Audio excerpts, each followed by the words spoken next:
Great. Hello, everyone. Thank you very much for joining us.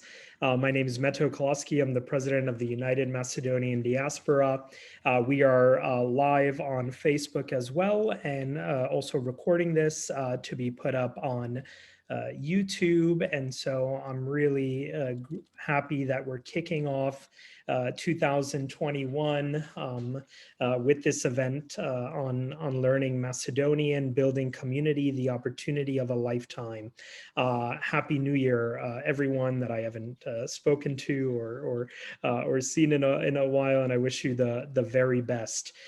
Today we have three distinguished speakers, two of whom I've worked with over several years, and one that I'm just meeting today, Borche Arsov, who's the assistant professor and researcher at the Institute of Macedonian Language, Krste Misirkov in Skopje.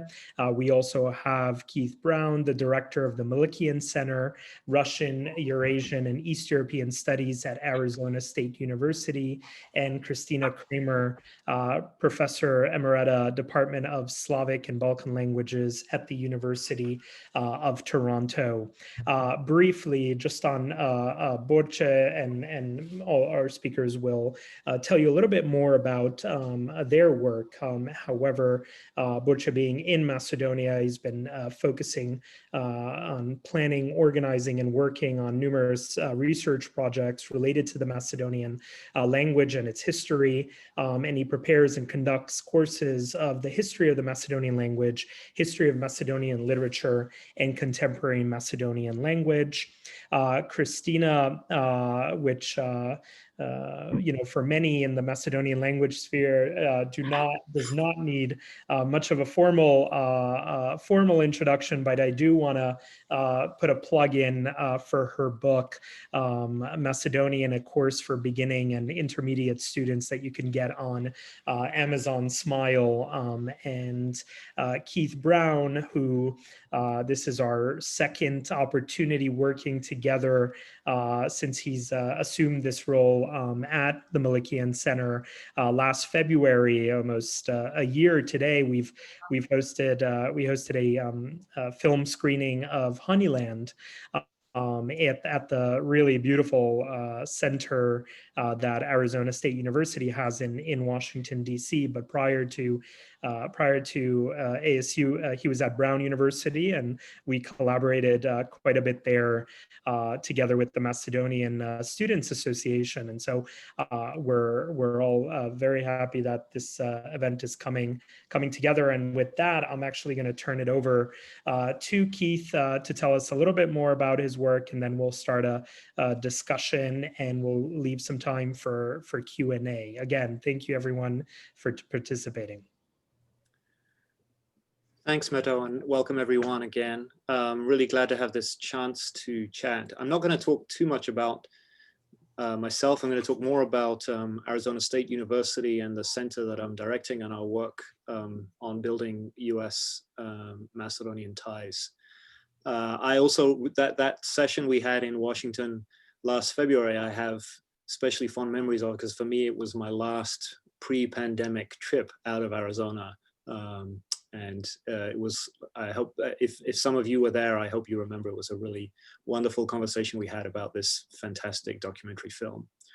So that was the reason we did that, and what we want to talk about today, or what I'd like to talk about a little bit today, is just the commitment that Arizona State University has to advancing US-Macedonian relations, in particular through supporting and encouraging the support of Macedonian language, but also the broader study of Macedonian history, politics, and culture. And that's, for those of you who know, that's my field of scholarship. And so when I had the chance to move to Arizona State University and take on this role, I was really excited for two reasons. One is, two big reasons. One is Tempe, Arizona, where Arizona State University is, and Skopje in North Macedonia are sister cities and have been since 1971.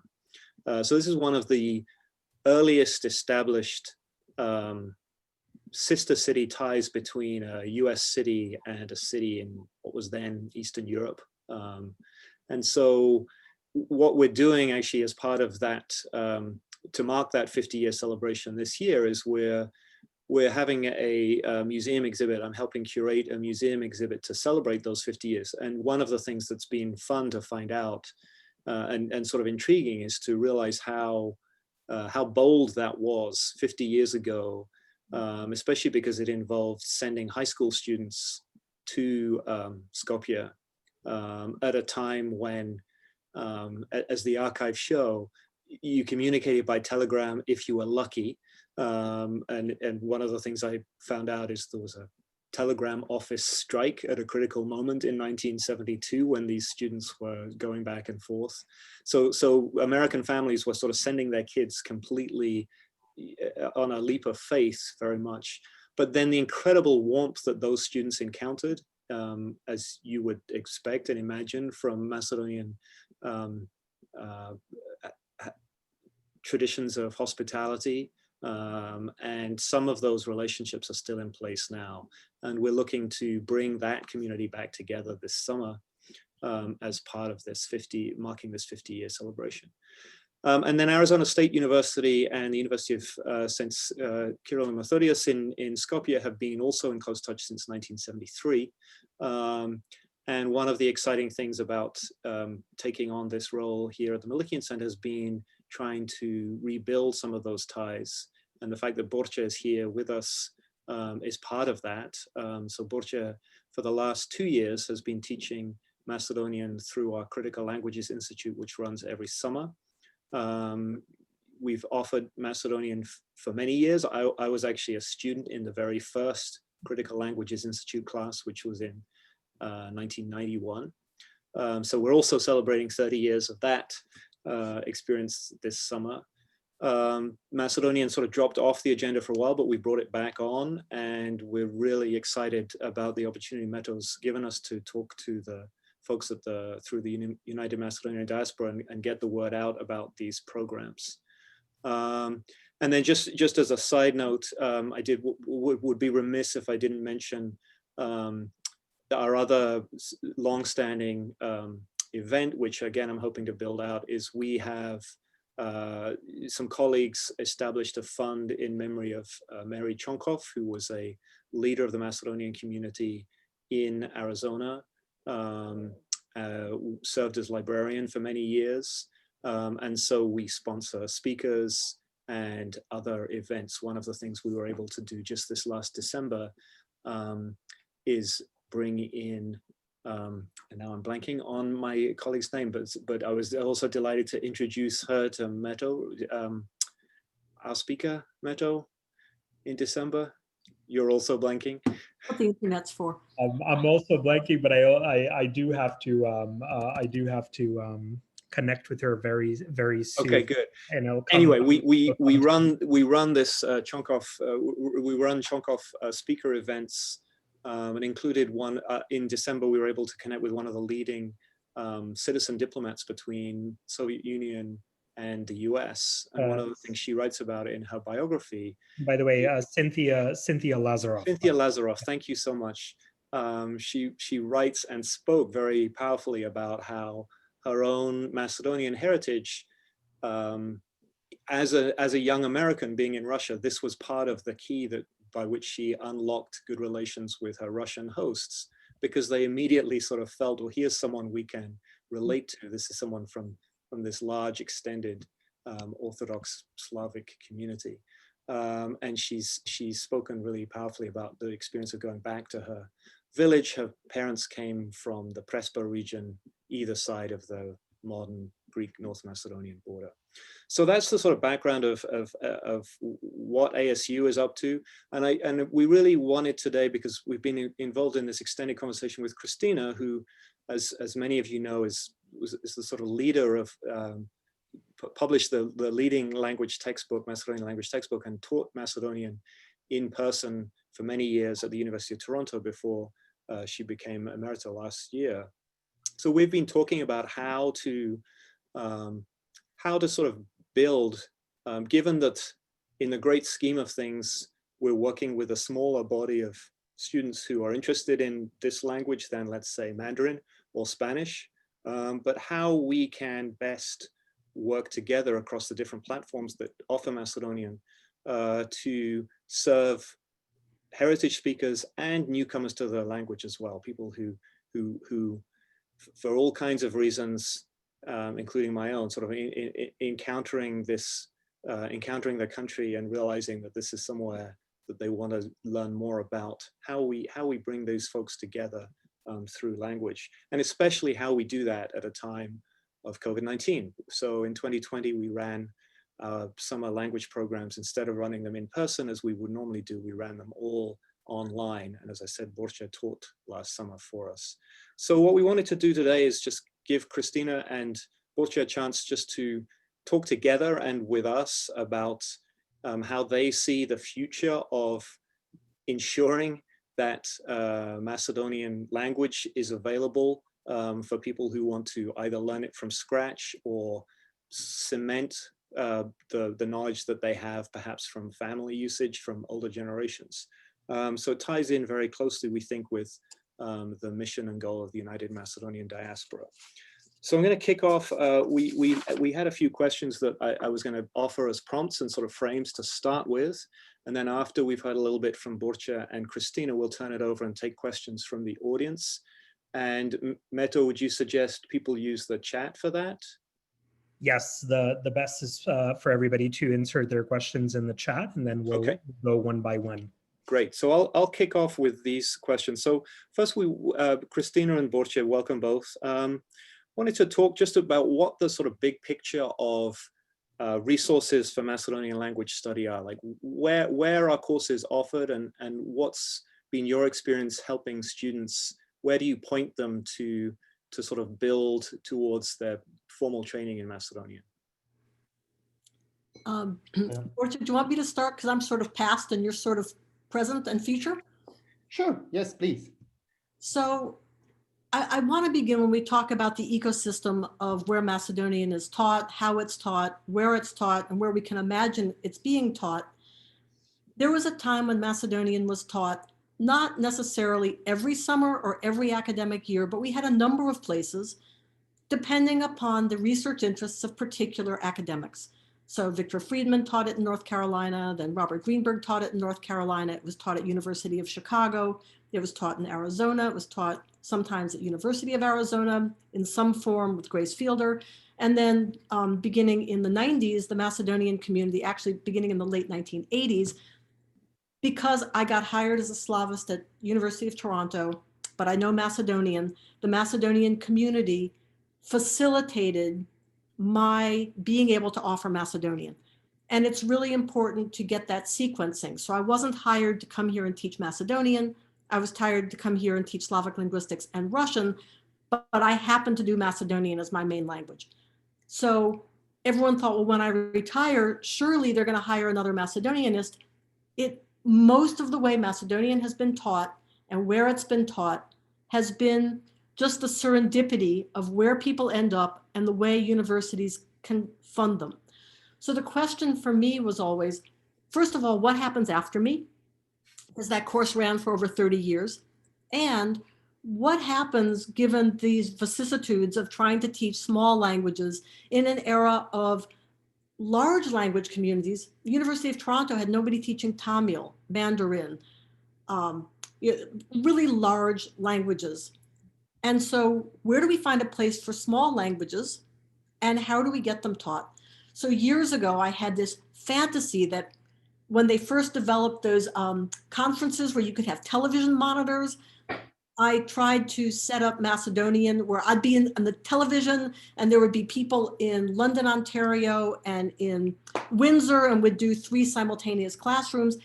It never happened, but the seed of that idea never went away from me. And so when COVID struck and all of a sudden we're all imagining decentralized learning, I thought, given that university budgets, there's a lot of pushback for teaching languages that have small student enrollments, maybe there's a way that we've actually found our moment to make use of what we've learned about synchronous and asynchronous learning, but also tapping into the expertise that was local so that there could be various kinds of interesting hybrids where there could be summer intensive language that's taking place in multiple places, maybe with ASU, for example, as the hub where things are happening there in person and asynchronous and synchronous distance learning. But because we know everyone really wants to be in person, those could have real in-person sessions that took place locally. So if Borche is teaching in person, for example, at ASU, but he's able to also offer that asynchronously, someone in Toronto, me or someone, could once or twice a week have a couple hours of in person. You could replicate that in Sydney. You could replicate that in Melbourne. You could replicate that in Pittsburgh.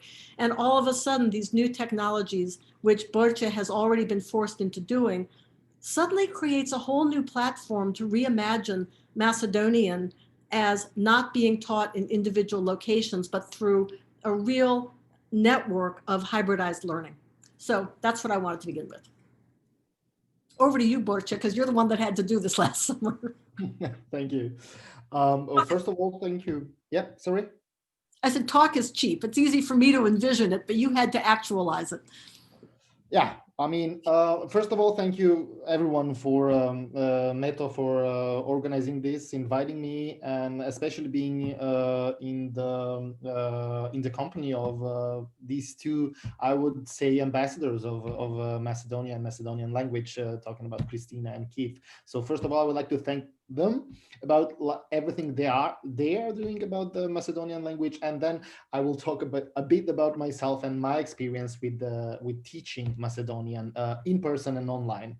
So this journey of mine with Macedonian as a foreign language began 2015 when I just defended, like I finished my PhD thesis, and I was usually I'm still working with history of Macedonian language, but the last couple of years, Macedonian as foreign language more and more attracts my attention, and it's really interesting and very, very important. So it all started with my job in Paris at INALCO, which is the National Institute of Oriental Languages and Civilizations. Although there are more than 100 languages that are being taught there, and not all of them are Oriental. However, that's how it is called. So I've been teaching there for 3 years, and I really like to mention this institution because that is one of the two, or maybe even the only left, I'm not sure, institution where Macedonian is still being taught on all the academic levels, which means that you can have 3 years of undergraduate studies, then 1 or 2 years of masters, and even 3 more years for PhD, thanks to Afrosa Peoska Bushko, who is this really important figure in France for Macedonian language and Macedonian culture in general. But actually, that was a conversation I used to have with her. What Christina mentioned, what comes after me, who will continue this, etc. And there is interest, I have to say, on all the levels. That's great.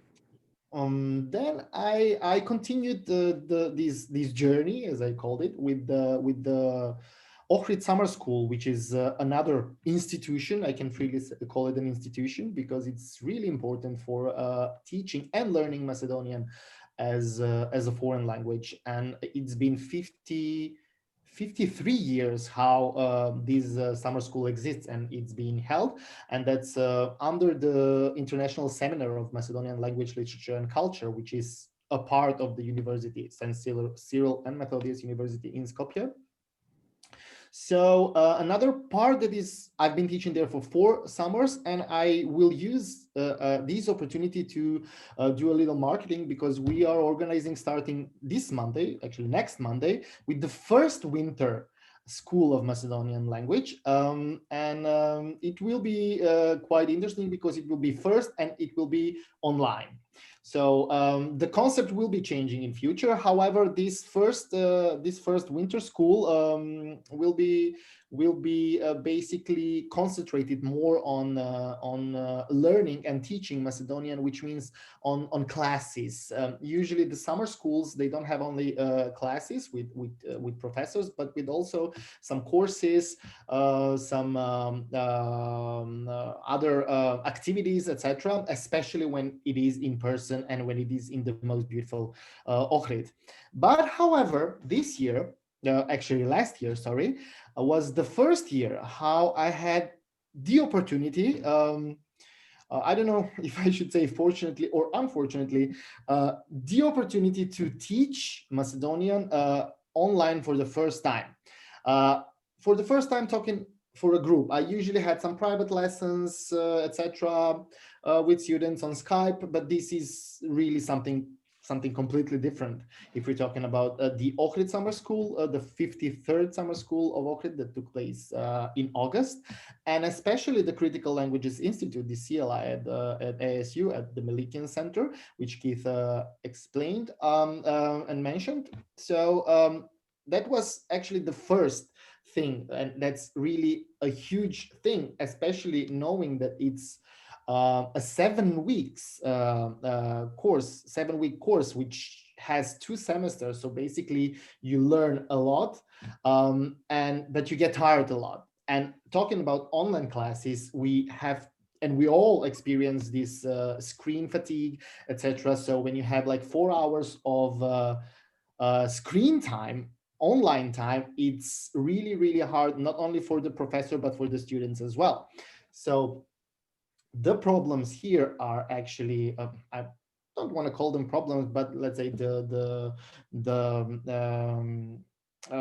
things that we need to work on is not only the materials and plan the classes usually, but we need to introduce some other techniques that are important for online teaching. So I had this opportunity last year with CLI. This year, I'm not 100% sure, but I guess it will go online as well. So we will need to continue, let's say, widening these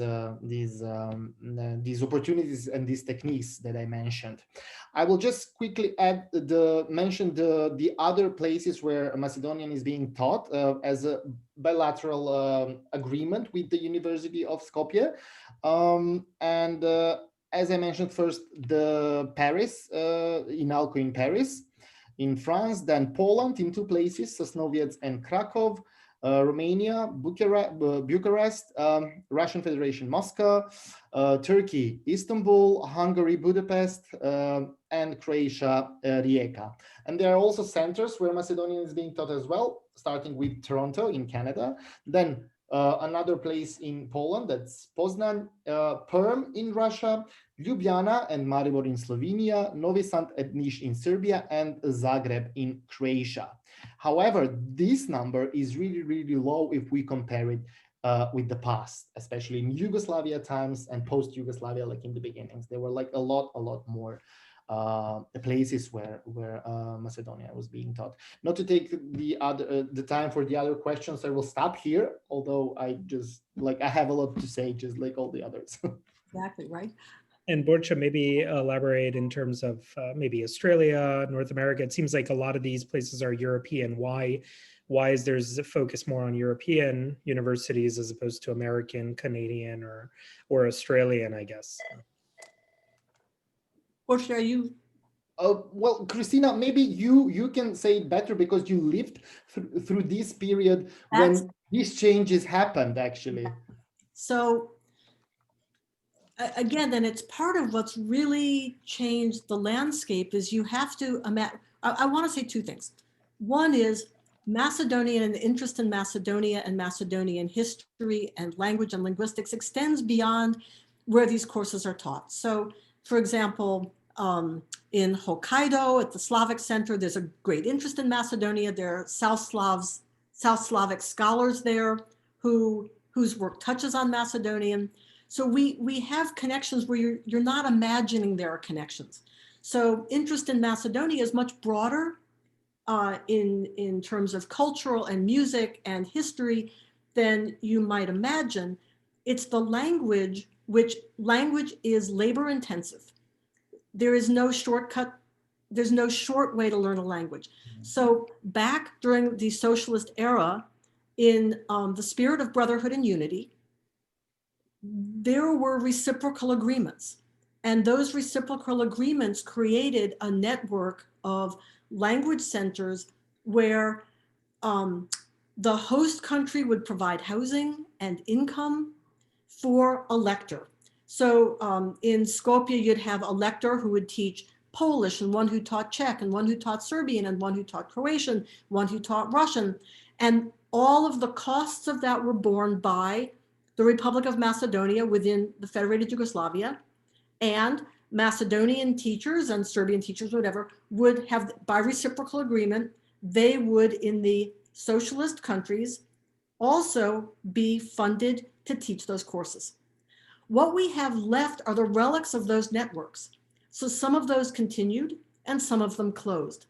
The reason we don't have that sort of network in North America is we weren't part of that network.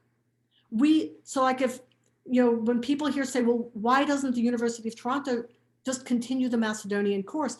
They might, but we don't have a mechanism to provide housing.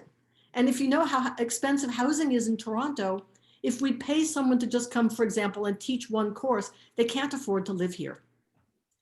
And so without those networks that were in place during that particular era where there was university and government funded housing and government funded networks with reciprocal agreements, that's why they were there. And that's why we have relics of that, but why we don't see that same network across North America and Australia.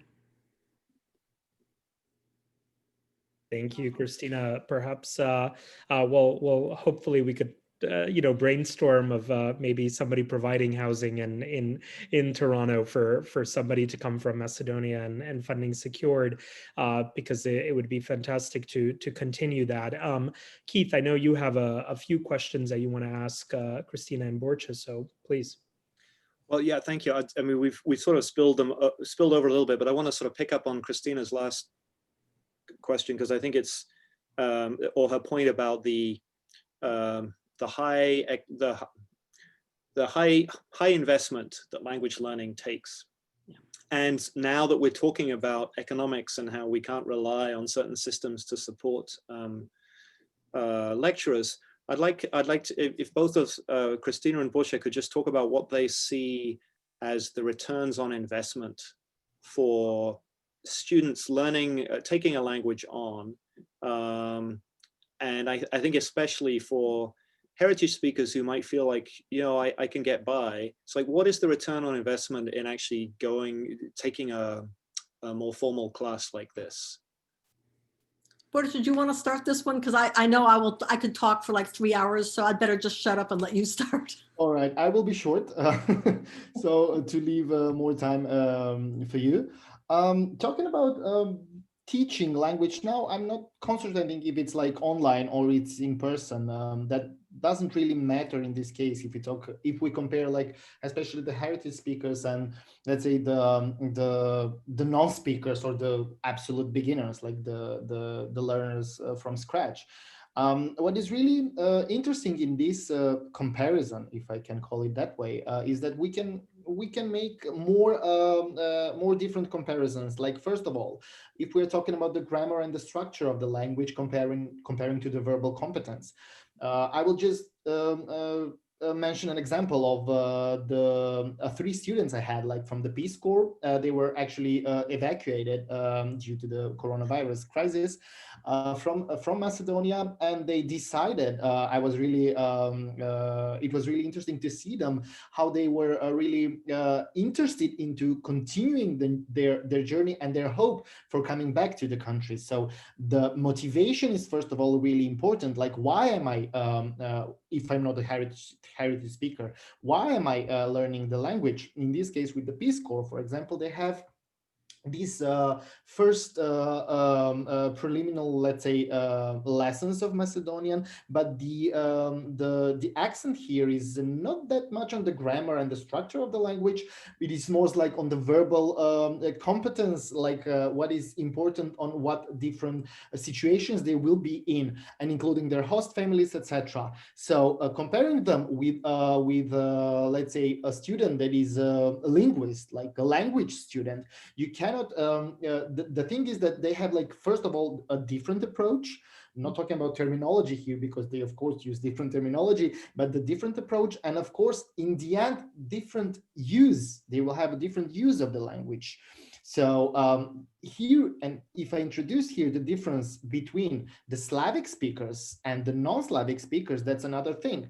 Like if we have, like, especially during the Ohrid summer school we mentioned, I usually have this beginners group, and we like to call them advanced beginners, and most of them are actually Slavic speaking, coming from Slavic speaking countries, and they speak Slavic languages. So basically I start immediately in Macedonian. The class is 100% Macedonian, and you have students that didn't listen to anything more than, let's say, I don't know, on their classes, or even absolute beginners. They don't have any struggles with it. It's not the same case with the non-Slavic speakers. Of course you can start with Macedonian, but when it comes to the structure and the grammar, then of course you will need, talking about the first lessons, of course you will need to introduce some other another language. Talking about the if we talk about North America, then of course we're talking about English, French in France, if you know the language. But what happened in France, I will just give this example, and I will leave it to Christina to continue. When I arrived to France, I was, I don't know, A2 level of French, just a bit, like I didn't speak French fluently at all.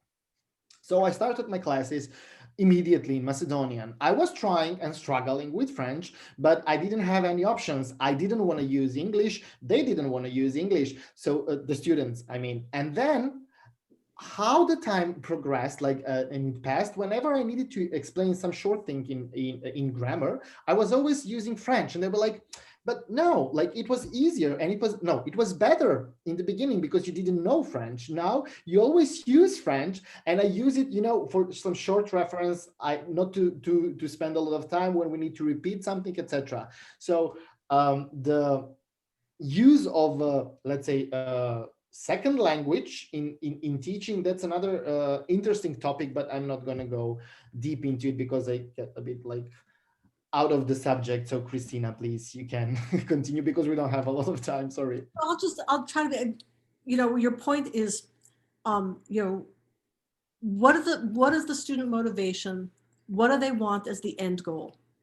And because I came at Macedonian from the point of view of a Slavic linguist, I taught in a certain way. And I felt that at University of Toronto, it was sort of like a one-room schoolhouse where we have absolute beginners and we have quite talented students. I don't mean talented, I mean linguistically advanced students speaking a heritage dialect. And absolute beginners end up acquiring very quickly competence in reading comprehension, which is the latest to develop amongst the heritage speakers.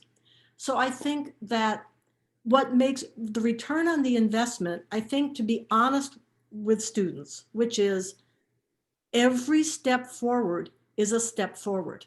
Every bit of language you have is a bit of language that you have. But you're not going to become fluent in a year. You're not going to become fluent in 2 years in a classroom. But every moment that you spend working on the language, you're collecting language, and it's going into that bag. And the bigger that bag is, the more complex the stuff you have in that bag, the more stuff you can do with your language. And I think if we could develop the sort of like OPI levels, these oral proficiency levels, like they have developed quite well for Russian, to be able to tell students, you're going to take first year Macedonian, and at the end, you're going to come out as a beginning intermediate level. Macedonian's not that hard for English speakers. If you invest the time, you'll come out and you'll be able to read a simple text. You'll be able to talk about yourself. You'll be able to do this. If you take second year Macedonian, you're going to come out as intermediate mid or intermediate high, and this is what you're going to be able to do. And I think where students feel they're not getting return on their investment is they don't understand the nature of language learning when it's in the classroom and not immersive. And when it's immersive, the problem for English speakers is everybody wants to talk to them in English. And so it becomes very difficult to create for an English language speaker an immersive thing where nobody is talking English to them and they're getting a full Macedonian immersion. So I think return on the investment for both beginners and heritage learners is to trust yourself. Everything you're learning is language acquired. It's a step, as I've said, talking about heritage learners and symbolic language. Every bit of language you have is another stepping stone across from one linguistic culture to another. The more stepping stones you have, the more you can do, the further you can travel. But every piece you have is not a nothing. Even if you get a D in first year Macedonian at the University of Toronto, by God, you come out, you know the alphabet, you're able to say some things about yourself, maybe forgive the vernacular, maybe you totally sucked at grammar, and maybe you couldn't read it, and maybe you refused to actually speak in class, so you didn't do very well, but you didn't come out of the class where you came in. Everything is a return on investment. We're not all going to become fluent speakers. I have failed learning Turkish 4 times. I've done first year Turkish twice, 3 times actually, second year Turkish twice. I couldn't learn it, but it's not nothing, because what I have in terms of linguistic understanding about Turkish, cultural knowledge of Turkish, I've written about Turkisms in Macedonian because everything I got from those classes wasn't a nothing. And I think people need to feel good about their investment, even if they had their big chance at the plate and they struck out. They still were in the game. I had some Turkish coffee this morning, Christina, and I made it in Jezve, so. Which is a Macedonian word of Turkish Persian origin. Keith. So just so this is the last question, and we do have some questions coming into the chat, but I want to sort of tie together a question I had with a question that one of our participants, Yavuz, posed ahead of time. And Christina, you mentioned it just now, this notion of symbolic knowledge or cultural knowledge. So you have this concept of symbolic heritage language. So for this group especially, I'm curious to hear the 2 professors who teach formal standardized literary Macedonian and how that relates to the dialectal richness of Macedonian, which especially for those communities in northern Greece and in other parts of the country, it's different from the standard literary Macedonian. How do the 2 parts fit together? Like how do you leverage that? How does a student leverage what they have already as they're picking up or taking on the task of learning formal literary grammatical Macedonian? Again, Borche, I have lots of opinions about this. If you want to talk first, so I don't just go blah, blah, blah, blah, blah. No, come on, please continue. This is actually, I think you will answer this question better than I can. I'm going to answer then the question by talking about myself over the course of the 30 years I taught Macedonian and the way I changed. And when I came in, it was, by God, my job is to teach you standard language. And when I ended 30 years later, my job was to teach you standard language. But my understanding of the linguistic ecosystem in which heritage, dialect, local language, idiolect, English, Macedonian, mixed code language and standard language, my understanding of that all really changed, in that most people are not striving to become interpreters or to speak on Macedonian news in the standard language. But if they don't know the standard, they remain illiterate in their own language.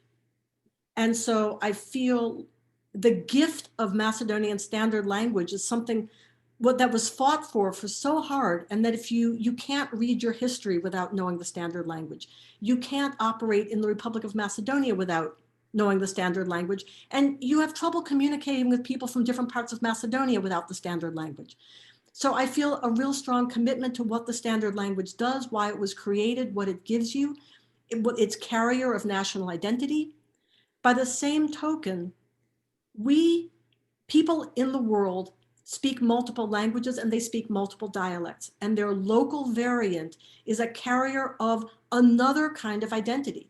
And that other kind of identity is the way most of them live within the identity of being Macedonian, particularly in diaspora. And so, and in the evolution of the Macedonian textbook, there's more and more attention to language variation. There's more and more attention to, by the way, these dialects will use it this way, because that symbolic use of language is just as important as competence in the standard language when we're talking about heritage communities. So that symbolic heritage language, even if you came out of my class or all you did was speak to your grandmother begrudgingly, and all you ended up with was a smattering of 24 words, those 24 words carry such deep symbolic heritage knowledge that they connect you to the generations of the Macedonian speakers behind you. And those are the heritage words, if that's all you know, that you're going to bring forward to the next generation. And those words, like jezva, can survive for multiple generations. My children who have zero to do with Macedonian call that thing in the kitchen a jezva, because that's what you use for that cultural production. And so I think that that symbolic heritage, it's a huge investment that students take out of these language classes. Each word they carry is that stepping stone across to the linguistic and cultural heritage of their ancestors. And it's the bridge that they're going to build for their children in diaspora to look back at where they came from. So I think these two things are, if you will, they're like a geminate star where they move around one another in a balanced ecosystem of these two languages in balance with one another. That's what I think. Otherwise, I have no opinions. And Borche, do you want to add anything? I mean, I think I'm thinking especially about the ways that in last summer you kind of went beyond. You found it helpful, sort of teaching culture alongside language. Like you were embedding some concepts, as Christina's just said, like the devices by which food is produced. You want to talk a little bit about the way that you see this relationship?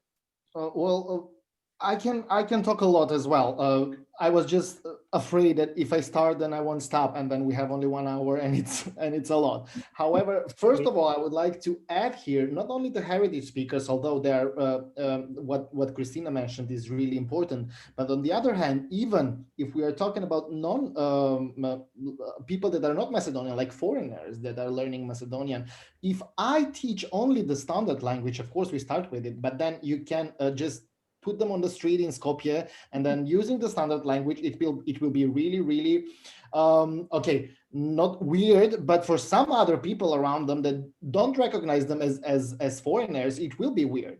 I had a student from Slovenia once, and she spoke perfect Macedonian, but then she was on a marketplace, and then she was asking for prices of tomatoes or whatever, and they were like, "Where are you from?" Like, that's the first question they asked. And she was really getting upset about it. She was like, didn't you say that I speak like a really good Macedonian? I was like, yes. So why they know that I'm not Macedonian?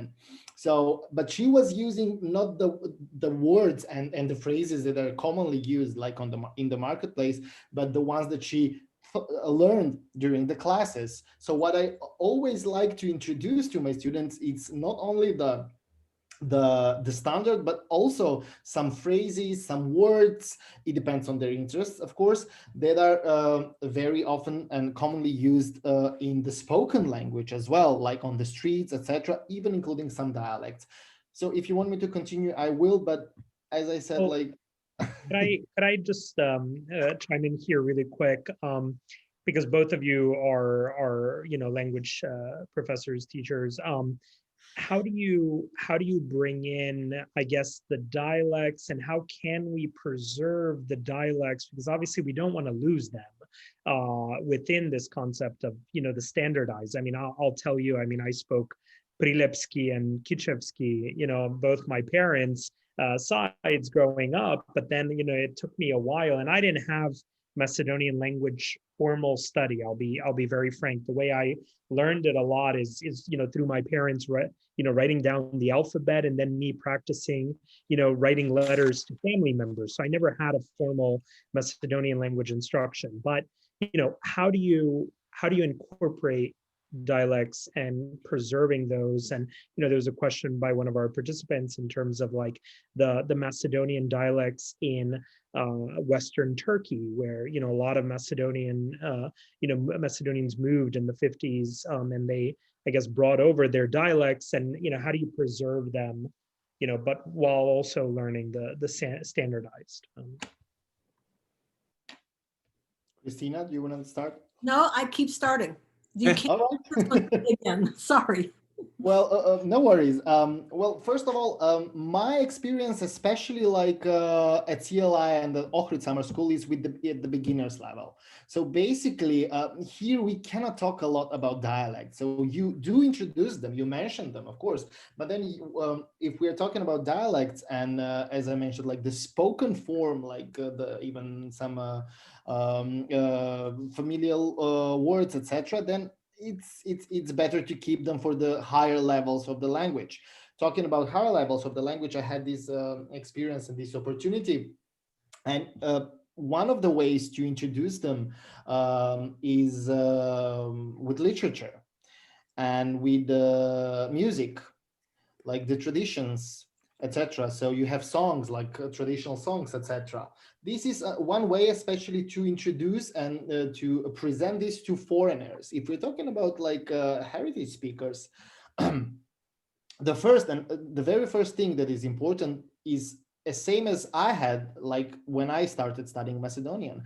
I was from Skopje. There were students from Prilep, from Bitola, from Ohrid, from Štip, etc. Between each other, we spoke everyone on its own dialect or a speech.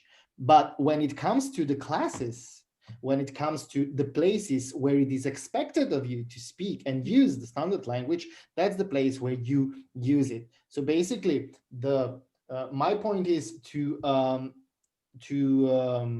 motivate the students to preserve the dialect, because that's really, really important, but also to know to make the difference, because in the stylistics, that's the most important thing. Like one can be considered like a good user of a language when you can change styles. So you use Macedonian, I use one Macedonian, one style of Macedonian when I teach, another one when I talk to my parents, another one when I talk to my friends, etc. And that all makes the Macedonian language one whole, not only the standard language. The standard is maybe in the middle or even lower than the middle, if you ask me, talking about the richness of the language. Please, Keith. I was going to say we have several questions in the chat now. So, Meto, do you want to introduce them? Maybe start with, I'm seeing Troy's as the first one to in sequence. Sure. I think I have several here. And so, great. Okay. I think there's a question by Stephanie first, or sorry, Troy, actually. Can we speculate why only certain, okay, yes. Can we speculate why only certain communities in the Macedonian diaspora seem overtly more interested and are invested in the perpetuation of the language, culture, and traditions? And so, for instance, while Macedonian has been perhaps historically and contemporaneously popular in nations like Canada and Australia, we don't find the same situation in places like Bergen County, New Jersey. And by the way, I'm from Bergen County, New Jersey. Despite the presence of native and heritage speakers, local businesses with Macedonian products, my initial inclination is to rationalize this on the basis of the socio-political agenda of the American melting pot when the Pachelbuddy first arrived, but I imagine the larger historical context is likely much more complex. So who would like to take that? And I could probably throw in some facts from the New Jersey side, but Christina, Borche. Well, I would leave this to Christina if she wants, or even Keith, maybe. I mean, it's it's so complicated on how communities cluster, what generation of Pechalbari they were, whether they came, whether they were in the first wave at the beginning of the 20th century, or if they were the middle economic wave from the 1960s, or whether they were the post-breakup of Yugoslavia. The communities are so different in history, where they came from, in economic power of the communities to organize. So I don't think it's the socio-political agenda of the American melting pot versus Canada. I think it's different generations of Pechalbari and where people ended up, where expectations of return, or expectations of, those early generations, like I'm fourth and fifth generation of various things.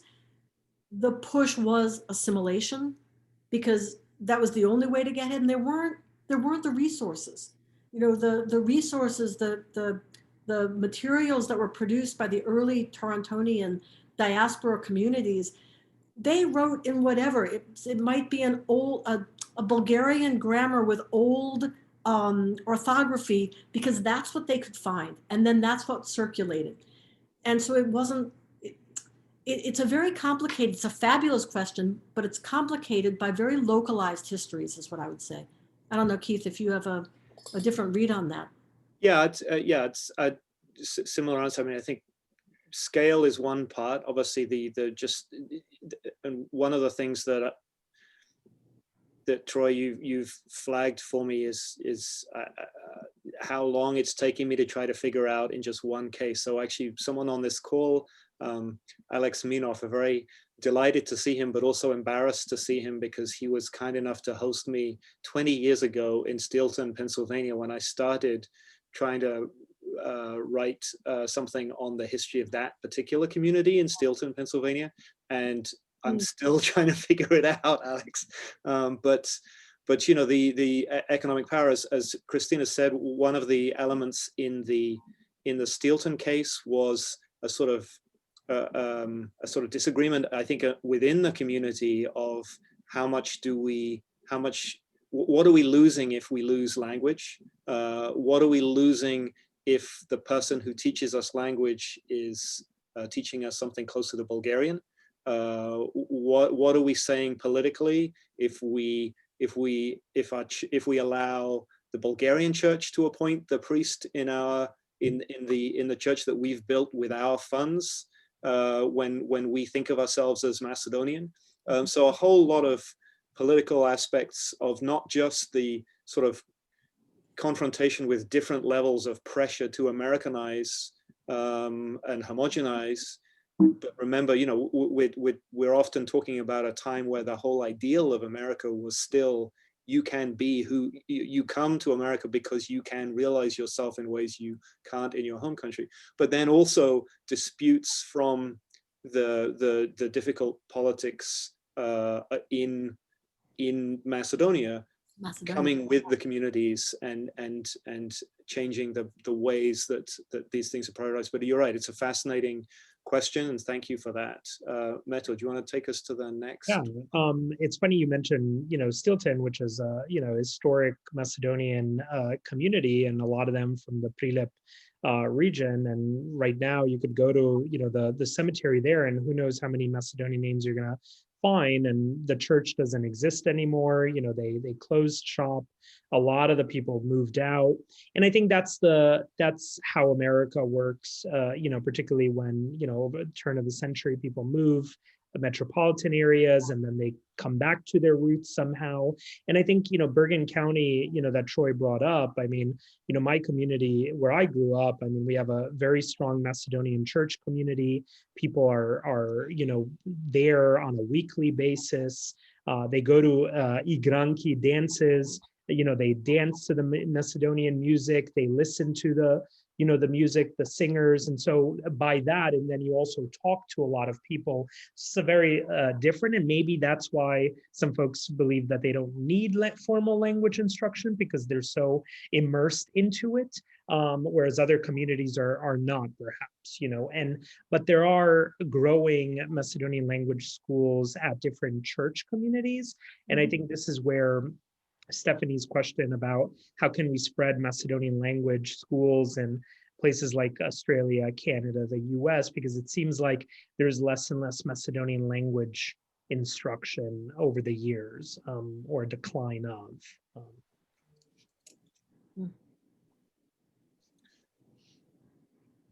And then I saw who wants to take that, or how can we, and obviously we do have ASU, the language program, but how do we grow that, I guess? How do we broaden that? How do we get more language? I mean, we've tackled this with Christina a few times, and with Victor Friedman and Biljana from the Macedonian Language E-Learning Center. So there's it's an evolving discussion, and every time we have this discussion, there's a different audience. So I think it's important that we probably bring it up again. But like, how do we, grow this, and and also for Keith, right? And I think one part is a financial, and then maybe how does the Macedonian government, what does the Macedonian government, what's their role in all of this? And I think this goes back to Yavuz, who had asked that, is, are there any grants? Are there any funding mechanisms through the Macedonian government, on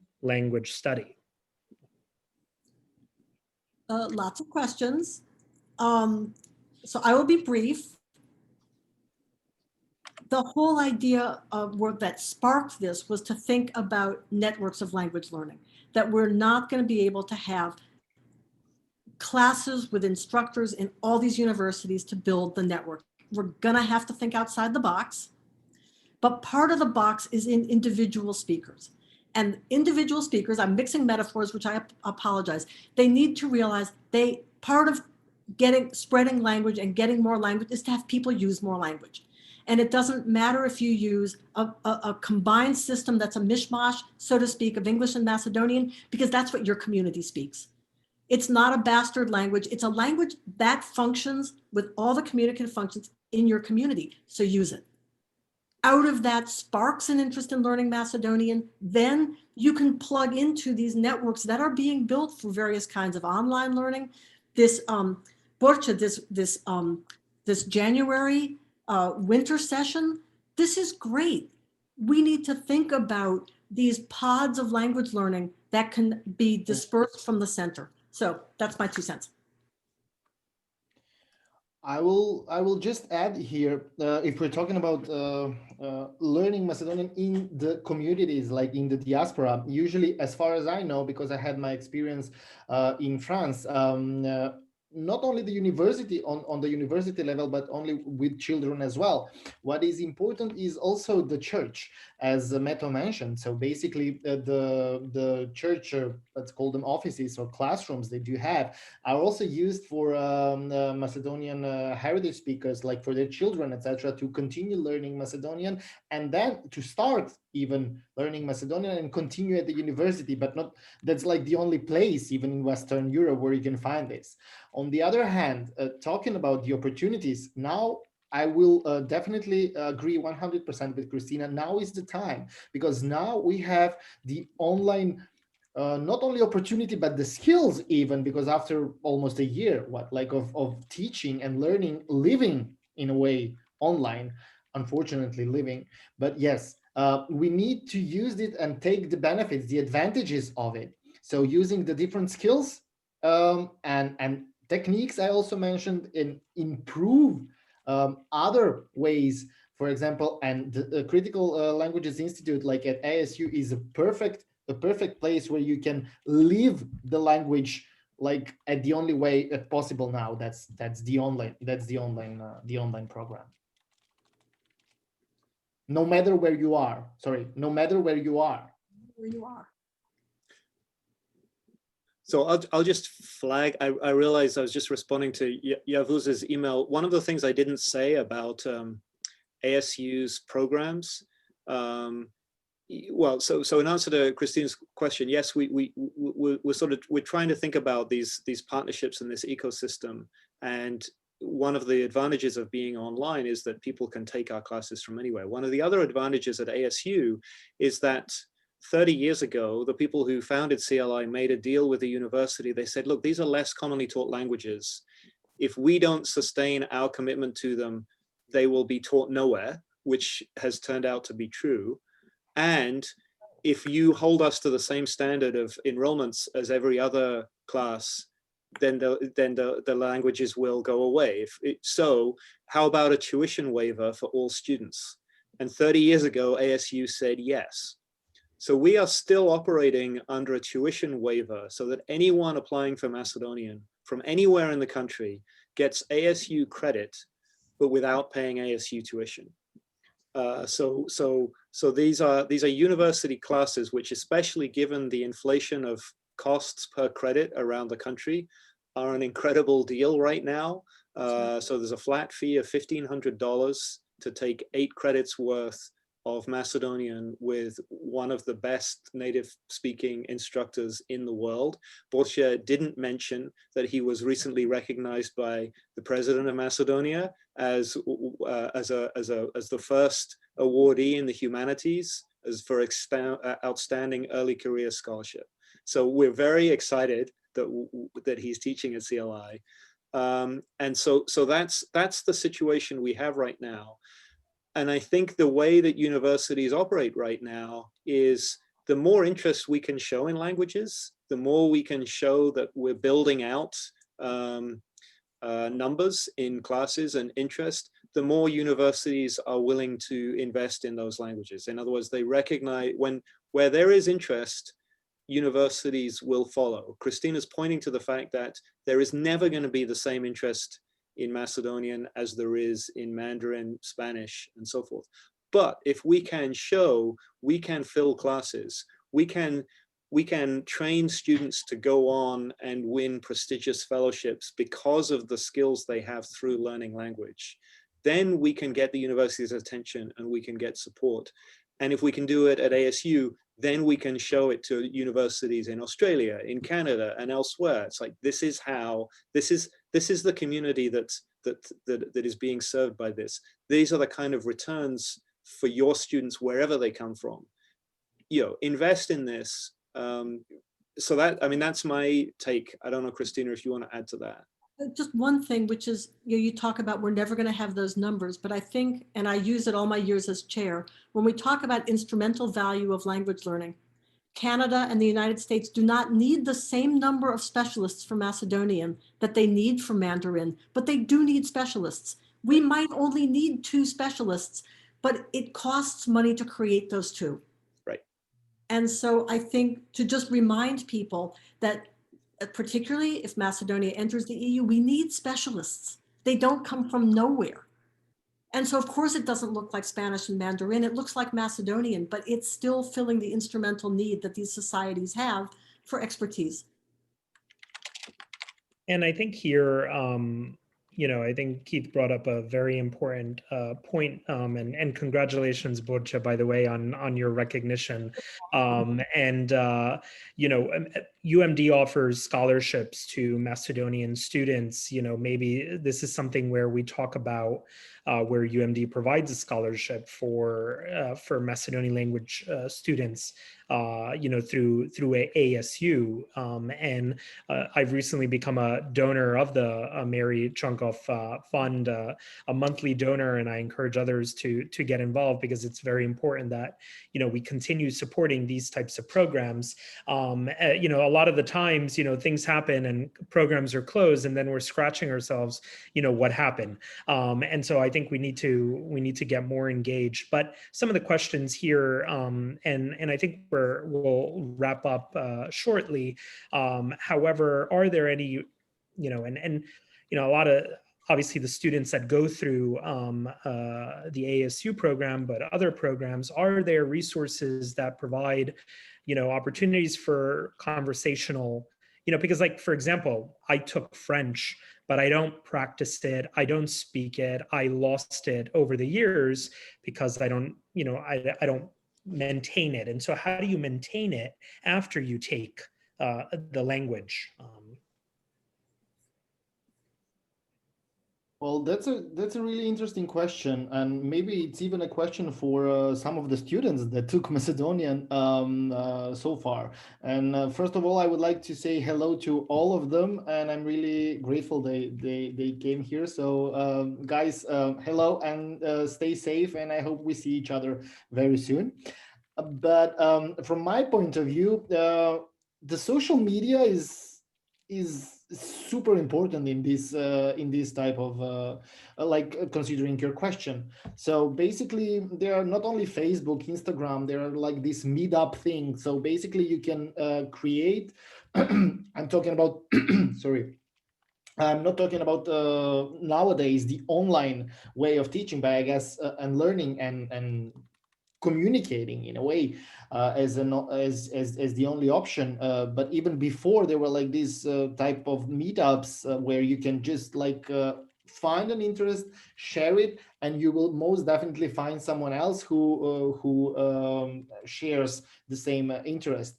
Talking about that, for example, I talked with last year students at CLI. They were interested in continuing the conversation and learning. So basically we agreed for me to find some students of English at the university, at the Faculty of Philology. So basically I connected them. I shared the emails. What they've done afterwards, I don't know, but I hope they continued at least using and practicing this conversational, two ways classes for the English students and for the Macedonian students in the US. Great. I don't know if Christina, you have anything to add to that? Just basically what Borche said. I mean, use it or lose it. There are, organizations in Russia and Ukraine that have just moved to this massive connecting teacher with student, and you can buy a certain number of online conversational lessons. We haven't really, Borche, as far as I know, developed that yet for Macedonia. But as far as I know, I've been teaching students Albanian and Russian for the last year and a half, one-on-one. There's an opportunity here, I think, for people in Macedonia maybe to earn money as a separate job, offering packets of X many lessons, and then for people to be able to connect to someone on a one-on-one basis. I hadn't thought about it, Borche, but you're absolutely right. It's a huge opportunity. Something needs to be done. Mm-hmm. Go ahead, Borche. No, I mean something can be done, and it's not that difficult to do this. Like just one, let's say, page like a Facebook or whatever, where you can find all the people that are interested in, and then of course even younger, students in the last years of Macedonian, etc. They can gain, they can use this opportunity to earn money as well. So yes.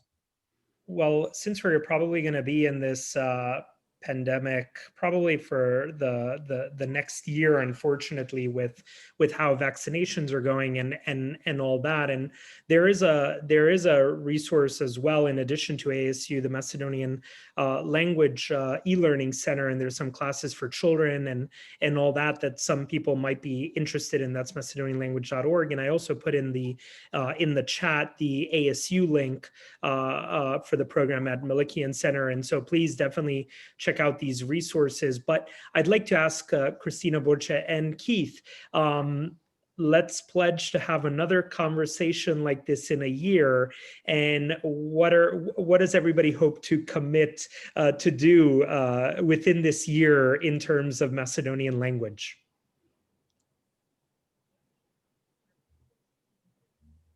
Give us a pledge. In 1 year time, what would you like to see in terms of learning Macedonian, progressing? Well, okay, this is the institutional bureaucrat speaking. I would love it if next year we are still offering and having students for 2 levels of Macedonian. So we're introducing second year this summer, taught by a colleague of Borche's, taking advantage, as you said, of this digital opportunity to just start it up, see what happens.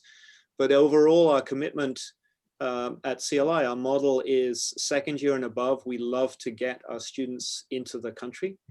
And so if in a year's time, we are working with the university in Skopje to be able to send students through CLI and have them learning second and third year Macedonian in Skopje and Ohrid, that would be a goal. And then linked to that, sorry, while we're on the ecosystem subject, I love what Christina just said about even if the US and Canada only need to produce 4 experts in Macedonia.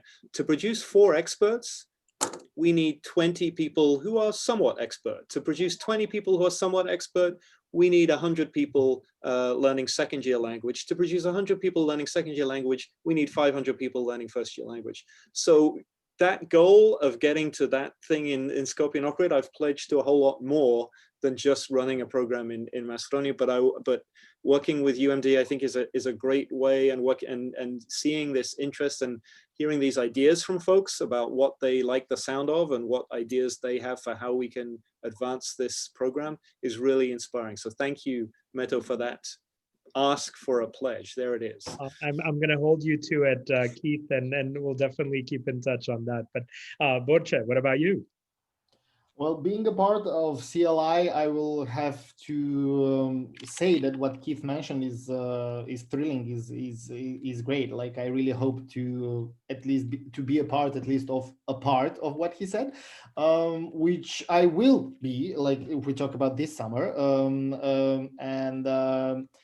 Every year, basically, when I teach Macedonian as a foreign language, you know how we all hear, like, you know, there is no enough interest of Macedonian. Like, there are not a lot of people around the planet that want to learn and study Macedonian. Even when I was teaching in Paris, like, people were, so who do you who learns Macedonian there, and why do they learn Macedonian? So there are plenty of reasons why people learn Macedonian. I had a student who is actually a musician, and now she's a master in Macedonian. She writes a master in Macedonian, and it all started by a kaval. She plays a kaval. So then you have, like, of course, these marriages, like spouses, like from one of them is Macedonian, and then you have this motivation and this, let's call it a reason. So there are motivations, there are reasons. The only way that we need are the resources. And when it comes to Macedonia, it's the funding, always the funding by the government. And you know how it goes. If we start talking about that, it will be a long conversation, long and tiring conversation. So talking about myself and my plans and pledge, if you wish, is staying on this course, teaching Macedonian at CLI, teaching Macedonian in Ohrid and the winter school. So those are already 3 online courses that I will be teaching, plus all the other scientific work on history of Macedonian language, which I cannot forget at the Institute. So yeah, that would be it. Thank you, Borche. And Christina? Јас ќе одговарам, ама некој прашува, сака да слуша како зборувате македонски, Борче. Значи да префрлиме само на кратко. Одлично, може и да разговараме, зошто само јас да зборувам македонски. И постојат повеќе можности, дали сакате Борче да зборува стандарден македонски или сакате Борче да зборува како што зборуваме во Скопје. У Скопје. Не знам. Па кога почнавме на македонски пред сите да присуствуваат, така да. Тоа беше стандарден македонски. Јас ќе само едно пак на македонски, потоа ќе префрмнам на англиски да ви одговорам. Велам дека се знае кој не е македонец, бидејќи ние кои што не сме македонски немаме свој диалект. Ова е знак дека не сум македонка. So yes, you can spot the foreigner. I know I'm not a Macedonian because I don't have my own dialect. I am retired, Meto. However, I will continue to translate. I have 2 translations of Macedonian novels coming out this year. I am working on this notion of symbolic heritage in the hopes that that becomes a catalyst for diaspora communities to recommit to learning language, using it, and not with no shame. And I'm so excited about what Borche and Keith are doing that any way I can support it. You know, Toronto, even if the course isn't a regular class, we have a phenomenal library that we developed over the last 30 years. There's huge community support. There may be the occasional language course that could be revitalized, and it could be a satellite center for one of these courses that maybe is asynchronous but has localized. So I'm happy to be a language resource. That's what I'm willing to commit to.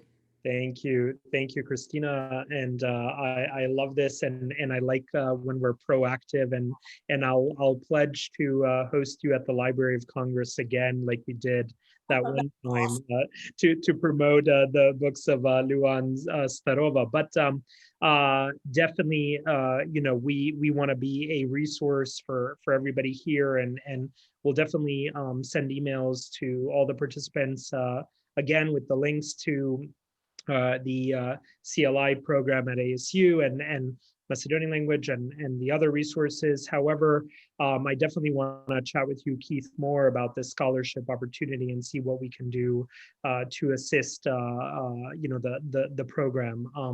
But with that, Keith, do you have any final thoughts before we close off?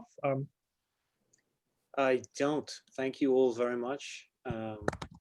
This is great. It's really and especially exciting to be in touch with folks in Phoenix, in Steelton, in Canada. It's a wonderful Zoom world, and we really appreciate the chance to share some of this with you all.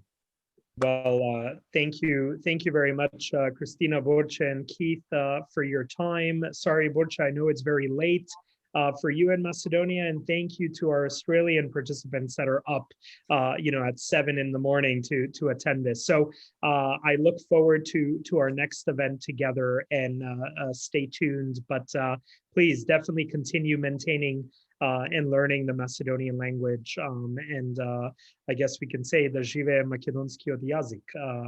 So hvala mnogo na site i Polajti na site, vemola. Polajti, da. Prijatno na site, dobro večer. Благодариме. Поздрав. Bye bye. Polajti, ciao. Bye bye.